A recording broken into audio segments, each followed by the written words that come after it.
Well guys, मैं आपका दोस्त मोहम्मद तारिक एडवोकेट। अस्सलाम वालेकुम। आज की इस वीडियो में मैं आपको बताऊंगा सेक्शन 4 से लेकर 13 तक। इस वीडियो में मैं आपको बताऊंगा और एक एक सेक्शन को मैं आपको क्लियरली बताऊंगा बहुत अच्छी तरीके से, और साथ ही साथ मैं इम्पोर्टेंट MCQ जो आप अगर किसी भी जुडिशरी एग्ज़ाम की आप प्रिपरेशन कर रहे उसके लिए बहुत ही इम्पोर्टेंट है। बस आपको इस वीडियो में लास्ट तक लगे रहना और जो मैं बता रहा आपको ध्यान से सुनना और सीखना। Section 4 punishment. The punishment to which offender are liable under this provision of this Sanhita. जो पनिशमेंट हो जिसके लिए जो ऑफेंडर हो लाइबल हो इस संहिता के अंदर, उसको किस किस तरह से दंड दिया जा सकता है और दंड के प्रावधान के बारे में इसमें बताया गया है। सबसे पहले मृत्युदंड। मृत्युदंड किसे मिलेगा? मृत्युदंड से मिलेगा अगर किसी ने राजद्रोह किया हो, यानी कि देश के साथ गद्दारी या बलात्कारी, या किसी ने किसी का हत्या कर दी हो तो मृत्युदंड मिलेगा। दूसरी जो सेंटेंस हो वो हो आजीवन कारावास। आजीवन कारावास। अब जो मैंने अपराध बताया कि भाई इन्हें मृत्युदंड मिलेगा, इन्हीं मामलों में भी ही आजीवन कारावास में मिलता है। लेकिन बहुत से व्यक्ति सोचो आजीवन जो कारावास हो 14 वर्ष का, लेकिन ऐसा नहीं है। आजीवन जो कारावास का जो अनुमान लगाया जाए 20 वर्ष का लगाया जाए। और अगर नेचर देखा जाए उसका, अगर कोई भी ऑफेंडर है, अपराधी है, क्योंकि भारत का जो कानून हो सुधारात्मक हो ना कि दंडात्मक, कि कोई भी व्यक्ति अगर किसी भी तरह का अपराध कर रहा उसे सुधारा जाएगा ना कि उसको दंड दिया जाएगा। जैसे मैं एकदम फांसी पर लटका दिया, अगर जेल में रहते हुए उसके बिहेवियर में चेंज आ जा, वो सुधर सजा, तो पहले भी छोड़ सकता है। तीसरा C imprisonment want which is of two description namely rigorous and hard labour. यानी कि जो पनिशमेंट हो वो कठिन कारावास भी हो सकता हो, यानी कि कठिन का मतलब आपको जेल में जाकर काम करना पड़ेगा, और सादा भी हो सकता हो कि भाई अपना बस महीने का जो आपकी कटौती हो वह कट जा, आपको कोई काम करना नहीं पड़ेगा। अगर आप चाहते हो काम करना स्वैसो तो आप कर सकते हो, लेकिन आपको जोर नहीं दिया जाएगा। लेकिन कठिन कारावास में आपको काम करना ही पड़ेगा। एक बात और बताओ, जितने भी अंडर ट्रायल हो, अंडर ट्रायल का मतलब ये हो जो कैदी अंडर ट्रायल हो, जिनका ट्रायल चल रहा, उनका हमेशा सादा कारावास ही हो। लेकिन जो सजा याफ्ता, जैसे किसी को उम्र कैद की सजा हो गई, तो वो हमेशा कठिन कारावास ही होगा उसका। कुछ ऐसा भी हो जाए कभी थोड़ा कठिन कारावास हो जाए, थोड़ा सादा कारावास हो जाए, ऐसा भी हो सकता है।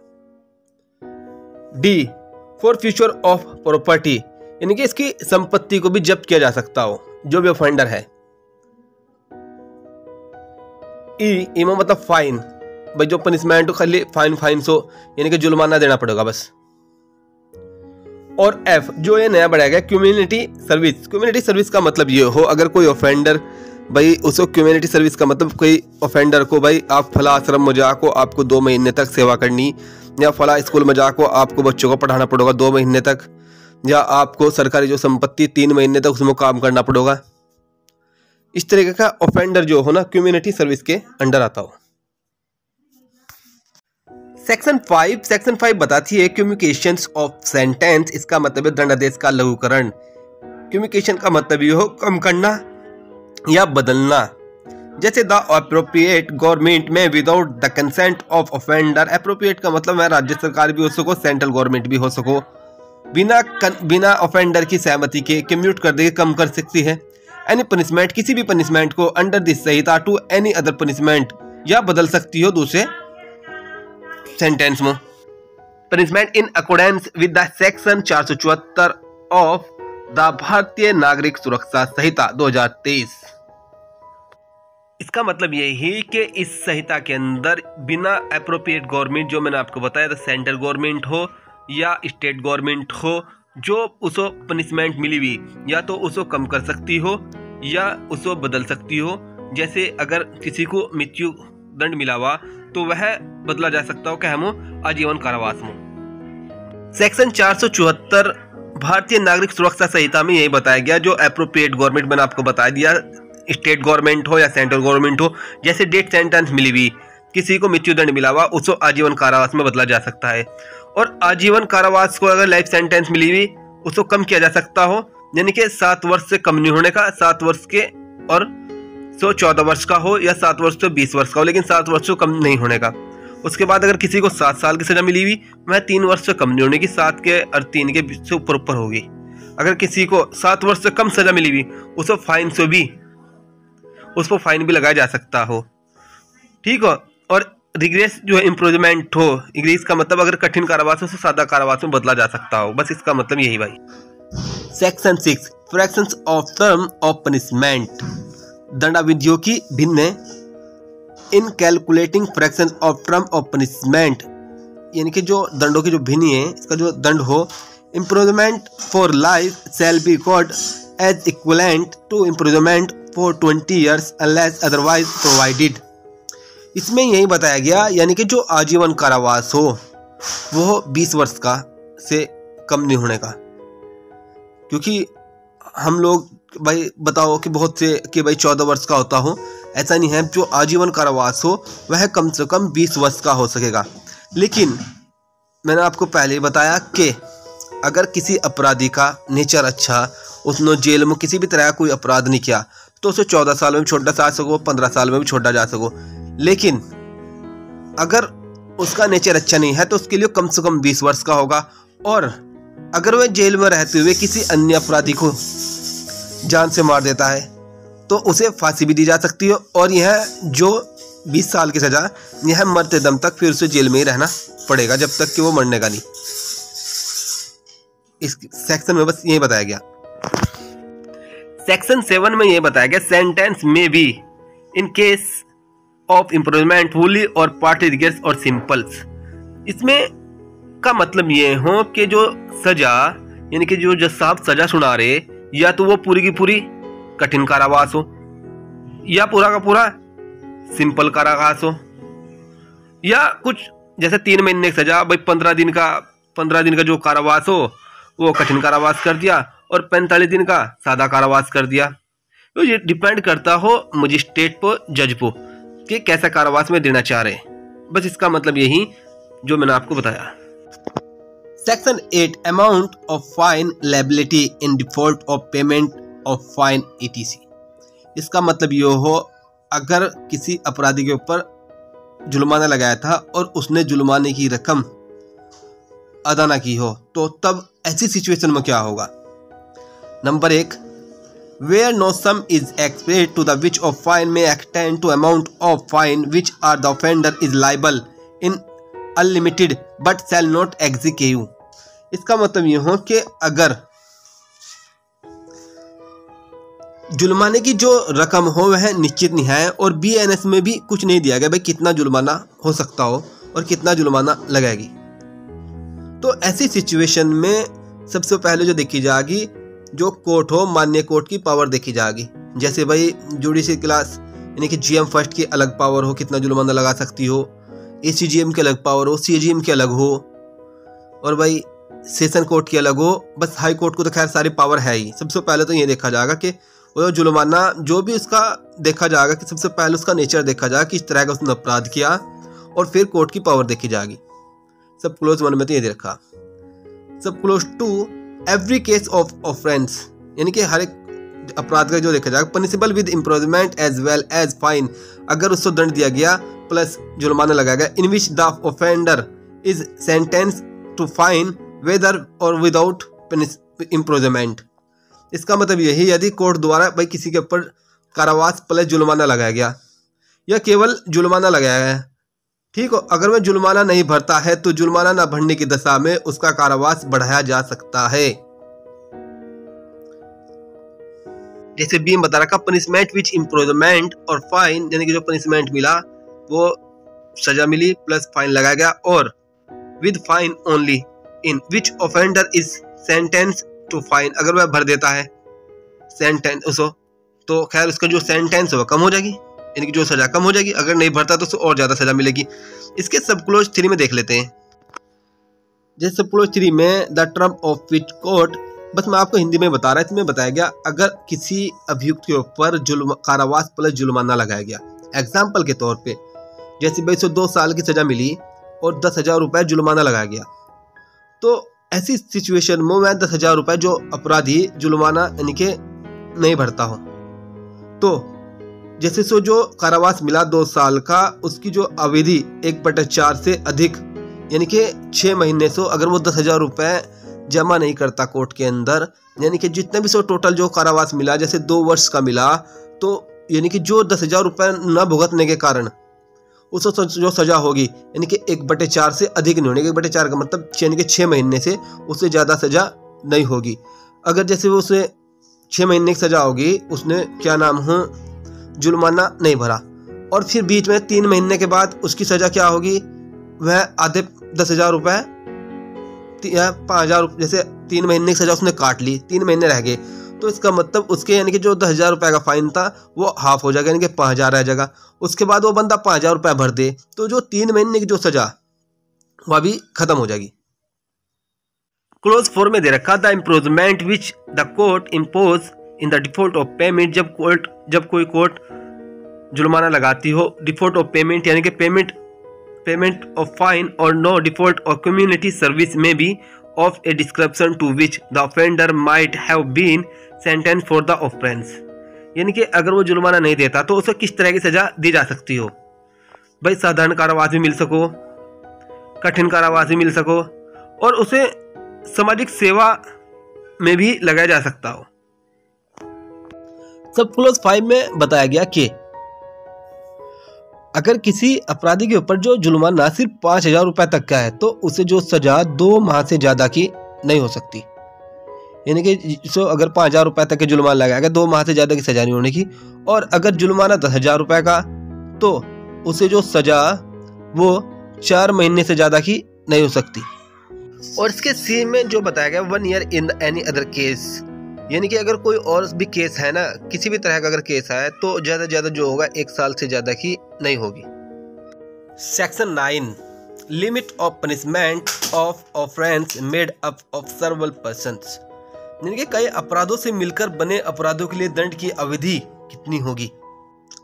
Wear anything which is an offence is made up of parts, यानी कि जो अपराधों अलग अलग पार्ट में, any of which part it is self any offense, the offender shall not be punished with the punishment or more than one of such his offense unless it be so expressly provided। इसका मतलब ये है, मैं बता रहा आपको example के तौर पे, जैसे भाई किसी एक व्यक्ति ने दूसरे व्यक्ति को एक डंडा मारा, उसकी सिर पे मारा, तो उसमें उसे 1 वर्ष की सजा मिलेगी। लेकिन अगर वो डंडा 10 बार मार रहा सिर्फ वो, इसका मतलब थोड़े कि उसको 1 वर्ष की सजा 10 साल की सजा मिलेगी, तब भी 1 वर्ष की सजा मिलेगी। जैसे क्लोज 2 का anything is offence falling with in 2 और मोर सेपरेट डेफिनेशंस, अगर कोई भी अपराध हो जिसकी 2 परिभाषा दी गई, ऑफ एनी लॉ, किसी भी लॉ में, in force for the time being be by which offence are defined और पनिशमेंट और, तो इसका मतलब ये है अगर कोई अपराध ऐसा जिसकी 2 परिभाषा दी गई, लेकिन उसमें देखे जाएगा कि टाइम बीइंग यानी कि अब कौन सा लागू, डिफाइंड कौन सा, यानी कि उस पर ऐसा तो है नहीं कि भाई अगर 2 परिभाषा दे रखी और उसको 2 जगह अपराध बता रखा कि भाई यहाँ भी अपराध और वहाँ भी अपराध, कि भाई दोनों में तो सजा दे दो, ऐसा नहीं है। लेकिन जो इस टाइम लागू उसी में ही उसे सजा मिलेगी। एग्जाम्पल के तौर पे मैं आपको बता रहा, जो उसका सब क्लोज बी है, बस ये आपको बता रहा हिंदी में।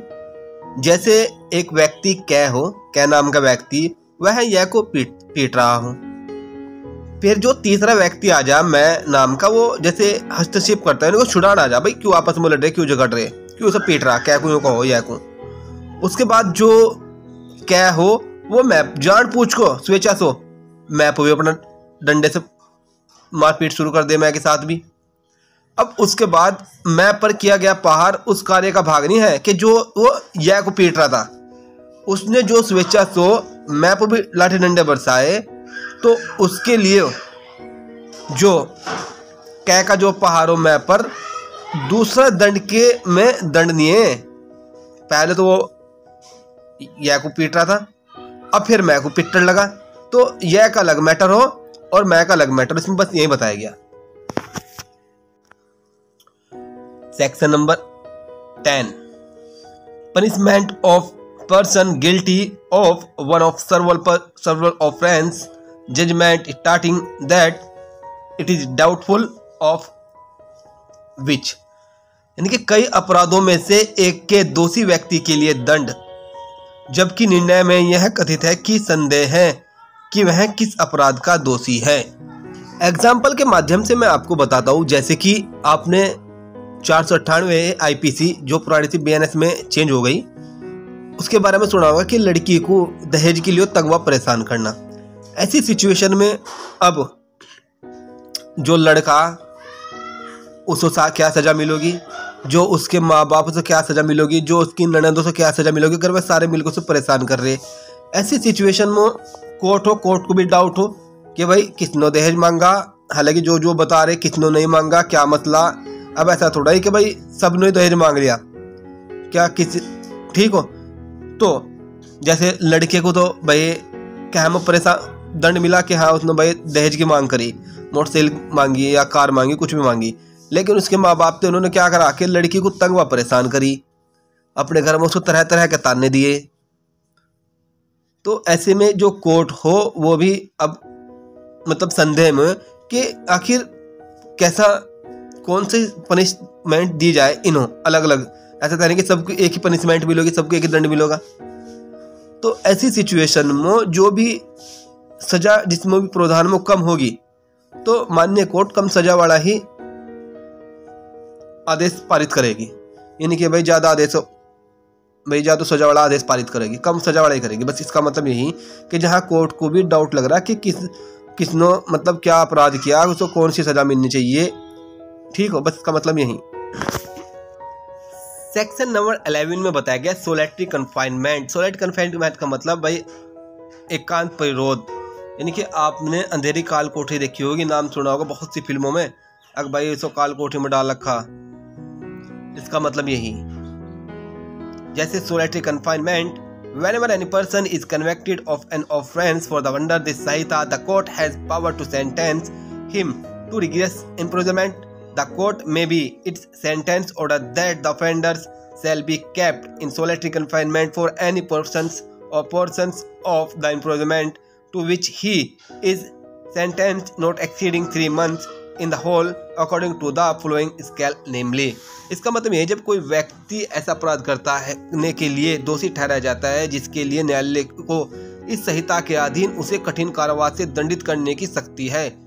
यानी कि अगर किसी व्यक्ति को कठिन कारावास दिया गया तो न्यायालय अपने न्यायाधीश द्वारा आदेश दे सकेगा कि अपराधी को उसकी कारावास के लिए जिसके लिए वह दंडित किया गया है उस भाग या भागों को जो कुल मिलाकर 3 मास से अधिक नहीं होंगे, निम्न मापान के अनुसार एकांत परिरोध में रखा जाएगा।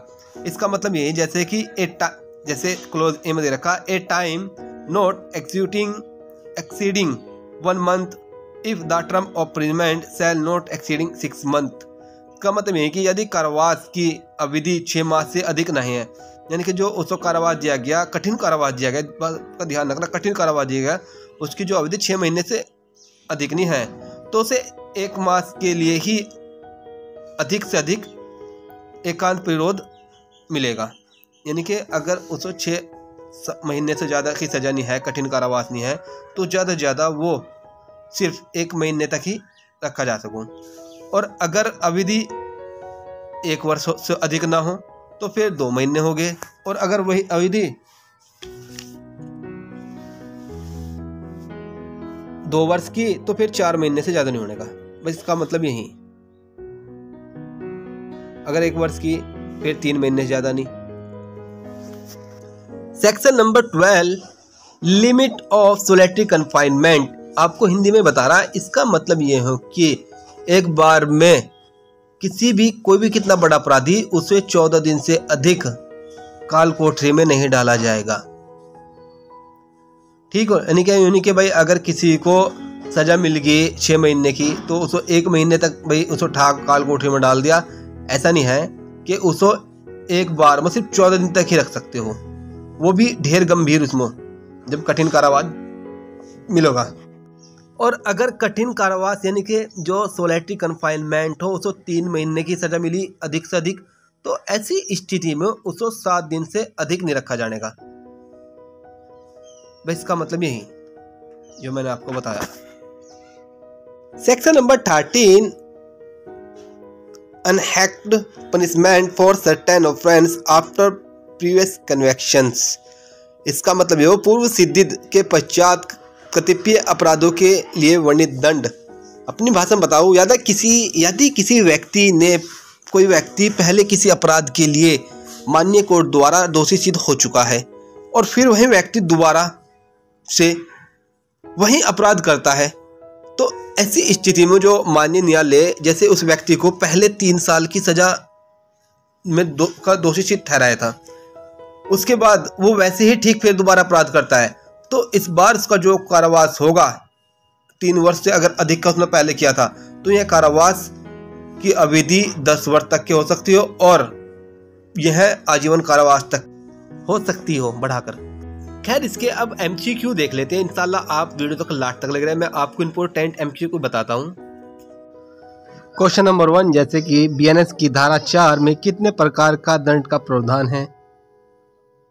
6 तरह के दंड का प्रावधान है, जो यानी कि जो बाद में जो आया ना सामाजिक सेवा, एक बढ़ा के दिया गया।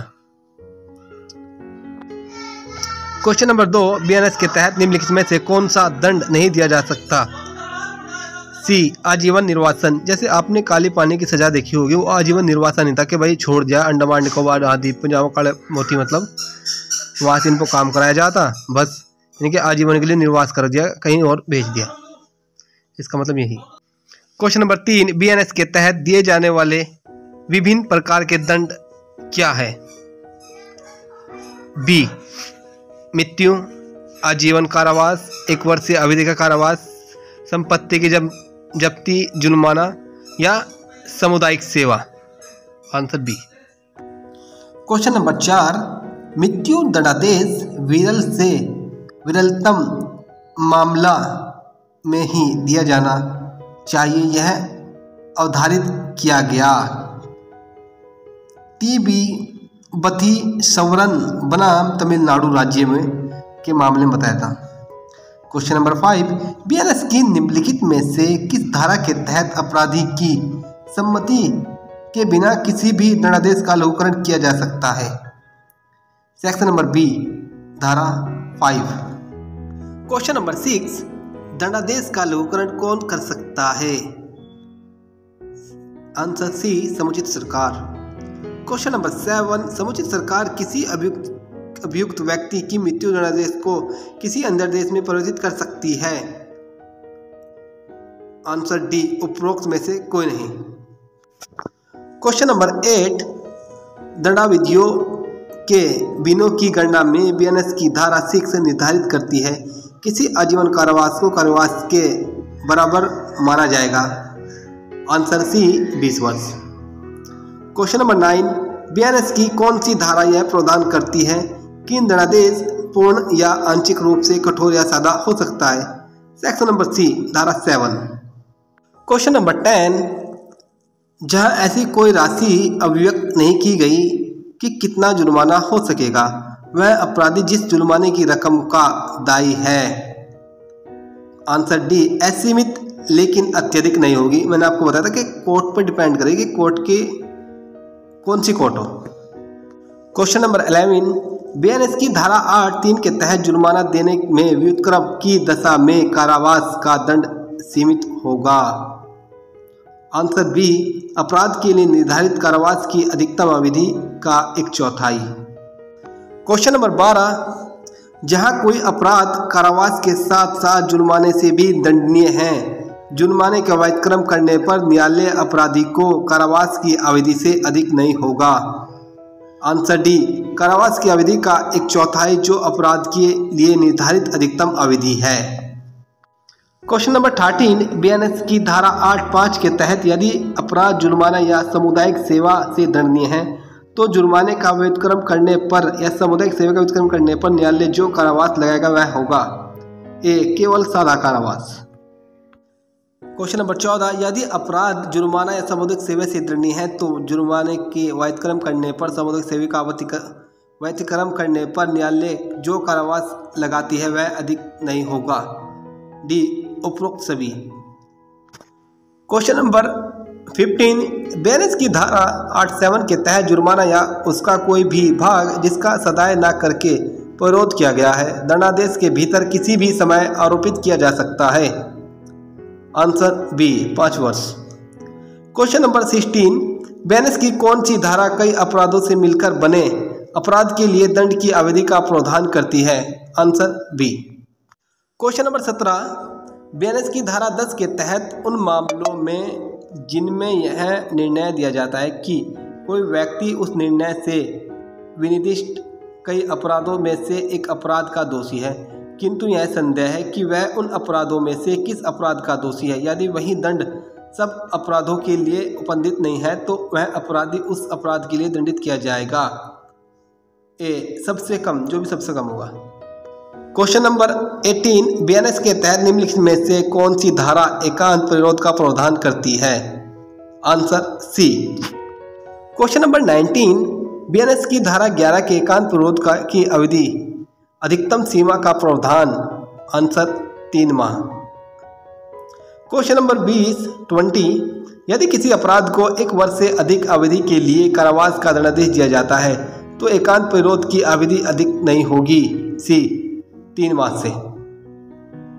क्वेश्चन नंबर 21, यदि कारावास की अवधि 1 वर्ष से अधिक होगी तो एकांत प्रतिरोध का समय कितने मास से अधिक नहीं होगा? आंसर सी 3 माह से। क्वेश्चन नंबर 22, यदि कठोर कारावास की अवधि 6 माह से अधिक नहीं है तो एकांत प्रतिरोध की अधिकतम अवधि होगी। बी 1 मास। क्वेश्चन नंबर 23, बीएनएस को कौन सी धारा एकांत प्रतिरोध की अवधि का प्रावधान करती है? सेक्शन बी धारा 12। क्वेश्चन नंबर 14, बीएनएस के तहत जब एकांत प्रतिरोध के लिए दिया गया कारावास का दंड 3 माह से अधिक होगा तो एकांत प्रतिरोध के दिए गए पूरे कारावास के किसी 1 माह में से अधिक नहीं होगी। आंसर ए 7 दिन से अधिक। क्वेश्चन नंबर 25, पूर्व दोषी सिद्ध के पश्चात कतिपय अपराधों के लिए वर्धिक दंड बीएनएस के तहत दी गई है। आंसर डी धारा 13। भाई एक वीडियो बहुत ही मेहनत से बनती है, ऐसी नहीं बनती। अगर आपको वीडियो अच्छी लगी तो भाई लाइक करो, कमेंट करो, कुछ भी अगर आपको डाउट हो, ठीक है, और चैनल को सब्सक्राइब करो। मिलते हैं इंशाल्लाह नेक्स्ट वीडियो में। ठीक है भाई, अल्लाह हाफिज़।